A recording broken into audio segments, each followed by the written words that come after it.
It's Francis with Francis and Sean's Tiny House Adventures. Wanted to do this video on how to move with a tiny house. This will be our third move with the house, including the first one. We first built a house in Florida, and then we moved from Florida to Charlotte, and now we're moving to South Carolina. And of course, our situation is very specific. Our tiny house is DIY made, and basically the only thing that came in the kit was the frame. The steel frame came in the kit, and then everything else was custom made, including the insulation, plumbing, electricity, the walls, the furniture. So our packing situation might be kind of unique in that manner, but most trailers are pretty standard. So without further ado, let's get into it. Today we will be officially moving things to the storage room, which means we're saying goodbye to Wolves.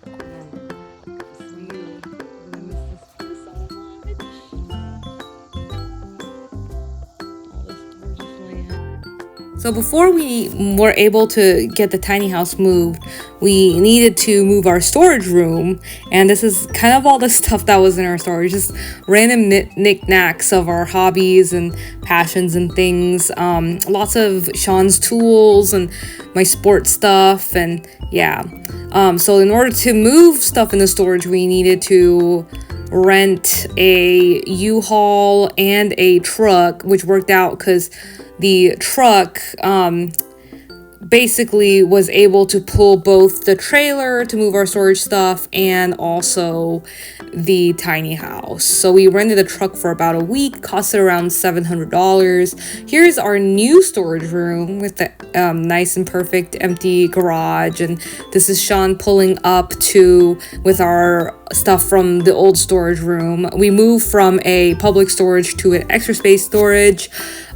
Really not much difference. They're both pretty streamlined. Here's the U-Haul. It was a 16-footer, I believe, but it was more than enough room for all of our junk. So very grateful for that, and that wasn't too expensive either. It was maybe around like 200 something for 2 days. Here's the truck that we rented. We got really lucky with this one. It's a Ram 350, basically dually, that we were able to tow our house with and the trailer, and it was really cool getting to ride in a really spacious new truck. It's not something I do very often, and this is us stopping for tacos, 'cause, you know, moving is tiring, and you gotta keep your energy up. But these tacos were so good. It was in Lancaster, South Carolina. We were coming home from the storage. So here we are. We're getting started with the moving process. With first of all, we needed to adjust the jacks, and we needed to put some grease in them so we can move them up and down. But we needed to do that so we can get the pressure off of the 4 jacks and back onto our tires. And to do that, we would have to kind of get situated with but this is the grease gun. So this is what we put into the jacks to help us move the jack stand up and down. And this is us getting ready to pack. This is all our stuff, and it's got to go either into a box and into my car, or it's got to be secured in a drawer with some padding on it, although it can be kind of this is like how messy it is, by the way, y'all. And then all of this free-flowing loose stuff all needed to go and needed to be packed up. And I kind of just mostly finagled and was able to play Tetris and managed to have it fit in the drawers. Usually when the house is being towed and moved, even with how bumpy it gets over speed bumps and railroads and turns, the house does a really good job of keeping everything from tipping over and just completely falling out. So we got really lucky there. But this is Sean and I doing some more packing. We really just were able to put everything in that one box, and the rest we just use recyclable bags for. This is our cabinet locks, and with this we were able to basically secure and fasten the cabinet so that it can lock in and not get all over the place whenever the house is experiencing a bumpy ride during the travel, and it's super easy. Shauna had already pre-screwed 2 holes onto the part of the plywood from previous moves, so we just had to take the 2 small screws and the part to insert for the lock and really just screw it on there, and the other part that the ledge kind of fits into is already on the other side of the cabinet from previous travels, so makes it very convenient. And then you can see here how it clicks and locks, and then with a bumpy ride it won't really move as much. So, and that's the part that that we installed before and it's already there, and that part I never even noticed it while living in a tiny house, so it's very convenient to have when you're moving. But we really just secured our big cabinets. We did not need to secure our drawers at all, so that was really nice. The drawers were fine, and you can see the drawers there under the shifty camera. But the drawers did not need to be locked. Since they opened kind of face side open up, we were able to like basically stuff some pillows in there and keep our plates from breaking. So yeah, I continue to go to town on installing these cabinet locks. Here I am working on the locks for my closet,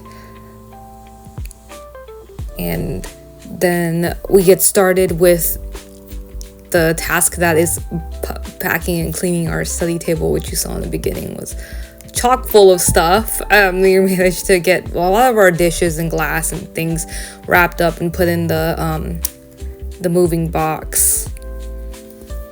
Towels are super helpful, along with some clothes and things. This is the bottom of our kitchen sink, and we have some IKEA tubs in there that hold a lot of our cleaning products and aluminum foil, other cooking things, pantry items. And here I am just really kind of Tetrising and trying to get things to fit so that we don't have to do too much work when we're unpacking. And that's really the beauty of tiny houses. It makes it so easy because you literally can move with all your stuff. This is us wrapping up my electric bike my stationary bike rather, whenever I had my knee surgery.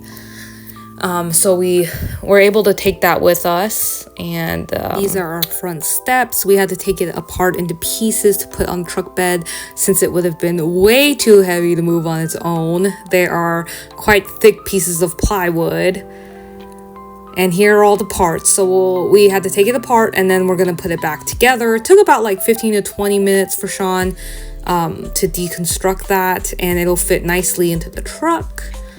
Here's the gorgeous view of our land. Definitely gonna miss the solitude in nature. We are getting ready to take down the awning, which is made of small pieces of plywood, plastic, and metal wiring to help secure to the house.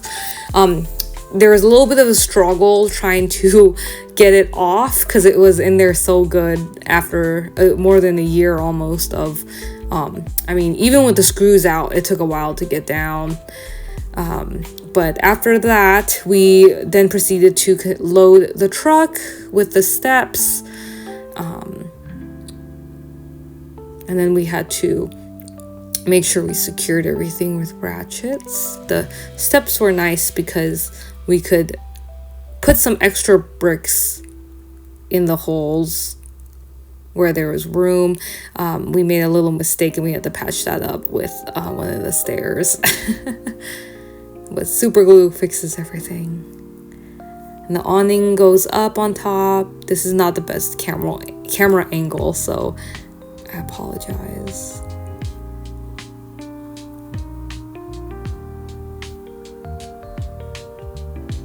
And these are the ratchet straps that we use to help us tie down all the equipment while moving.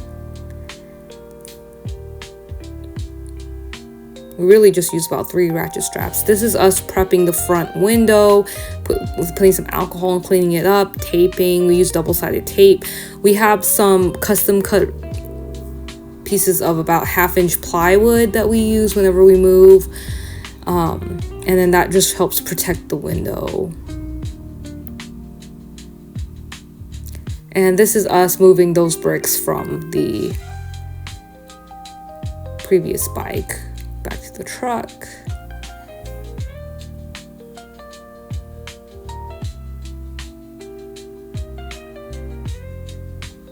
We had to stop for a little coffee break because we had never been to this coffee shop that had just opened in Jefferson, and we were so impressed and amazed when we walked in, and the coffee was super good. We also had to have some food break, so I made some garlic green beans, a little quiche with the extra green beans and all the eggs we have from the farm. We are gonna miss the eggs so much, and the chickens. And then we had some leftover beef lentil soup that we put a fried egg over that we're eating the beans with.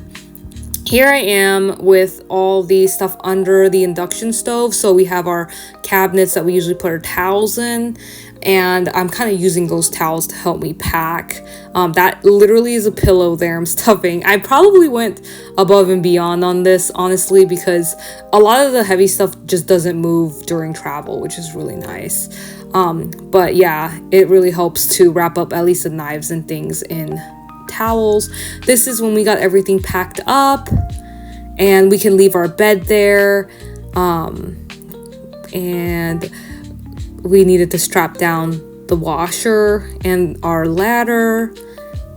But I was very proud of myself for managing to put everything away, and it probably took like about 3 hours really to do all that. So here's Sean strapping in the washer down onto the ground. Just the weight of the washer and the ladder would secure it so that it wouldn't move. So we felt very good about leaving it that way. This is us taking out the sewage pipe. We had to kind of build our own sewage line on this land because there wasn't one already. So there's about several meters of pipe under the ground.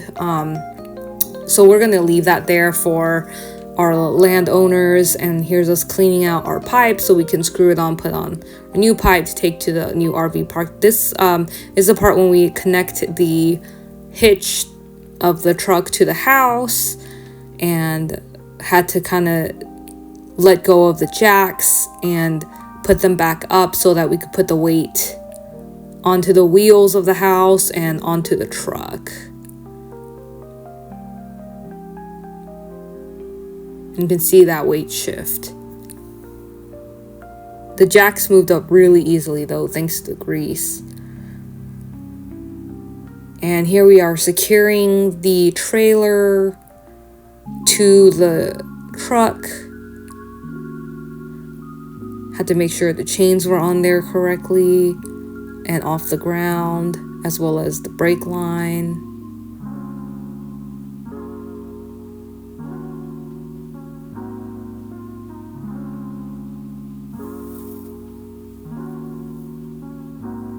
Had to say goodbye to my lovely chickens and snag some eggs before we left. We disconnected the power cord, and we will be taking that with us. This is the energy box that counts how much, or keep tracks of how much we're using. And this is when we were able to get the trailer all hooked up to our truck. And we are off, friends, and moving on to our next adventure.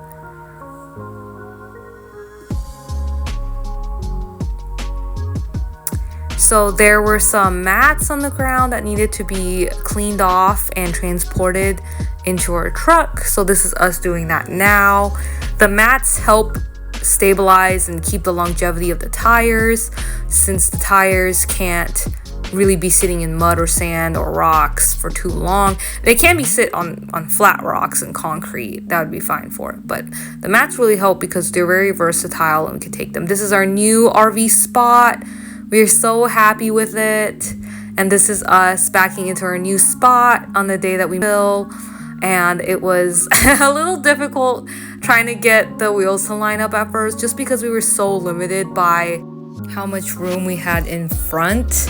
which had never been an issue before at our 13 acres, and even at the previous RV park we stayed at. We had a lot of room to drive in the front to straighten the truck out, but here we managed to get it in though, and we did a great job with that. Here's me taking off our cabinet locks.